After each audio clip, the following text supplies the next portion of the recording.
Welcome to the deep dive. Today we're doing a bit of a snapshot comparison, looking at two companies, HIVE Digital Technologies, that's HIVE, and Bitfarms Ltd, BITF. Right. They operate in a similar space, broadly speaking. Exactly. And we've got this financial overview chart, data from, looks like early 2025. Mm-hmm. And the plan is really just to, distill the key differences based on this data, see what picture it paints. Yeah, try to understand their relative positions right now. Just laying out the data and not giving any investment advice, of course. Of course. Okay, let's maybe start with market capitalization, because that really jumps out. It does. Big difference. So as of May 8th, 2025, HIVE is at $287.11 million. Okay. Bitfarms, $604.80 million. Yeah.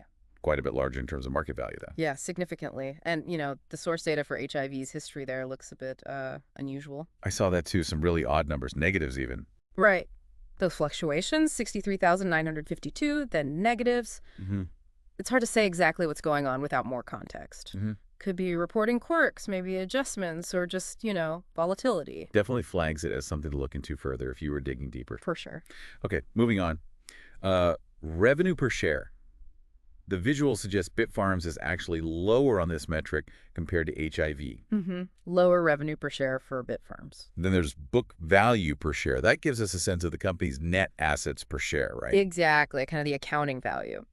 And tied into that, we see Bitfarms has lower liabilities than HIVE, according to the snapshot. Okay, lower liabilities. And at the same time, higher total assets. So lower debt, more assets for Bitfarms.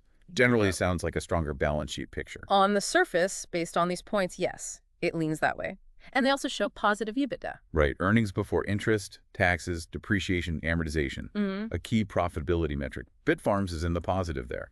But interestingly, while HIV's EBITDA isn't explicitly stated as positive, the comparison points say HIVE has less negative operating income. Yeah, and less negative free cash flow, too. Compared to Bitfarms, which has more negative operating income and free cash flow. It's a bit of a mixed bag, isn't it? Bitfarms looks better on EBITDA. But HIVE looks, well, less bad on the operating income and free cash flow lines. Precisely. And that's important because, positive EBITDA is one thing, but operating income and free cash flow tell you more about the core business's profitability after expenses and, crucially, actual cash generation. Got it. So maybe HIVE's core operations, while still potentially negative, are burning less cash day-to-day than Bitfarms. That's what this particular data suggests, yeah. Less negative is still negative, but relatively speaking. Okay. What about cash itself? Total cash per share. The visual compares those two. Shows the liquid cash relative to shares. Now, this next point is really interesting to me. Ownership structure. Oh, yeah. Quite different. HIVE has a huge free float, 99.51%. So almost every share is out there, trading publicly. Almost all of it, yeah. Whereas Bitfarms is much lower, 79.5% free float, meaning, about 20.5% is closely held. Insiders, large institutions maybe? Yeah, that's the implication. Closely held shares. And that difference, it can matter. How so? Well, a super high free float like HIVE's can sometimes mean more volatility, just more shares easily changing hands based on sentiment. Yeah. A larger closely held block, like Bitfarms has, might suggest, say, more stable long-term holders, potentially less daily churn, but it could also mean less liquidity sometimes. Right. Fewer shares readily available to trade. Makes sense. So pros and cons to both structures, really. Okay, let's quickly recap the pros and cons listed in the source. For HIVE, higher free float, less negative operating income, less negative free cash flow. Cons: lower market cap, higher liabilities.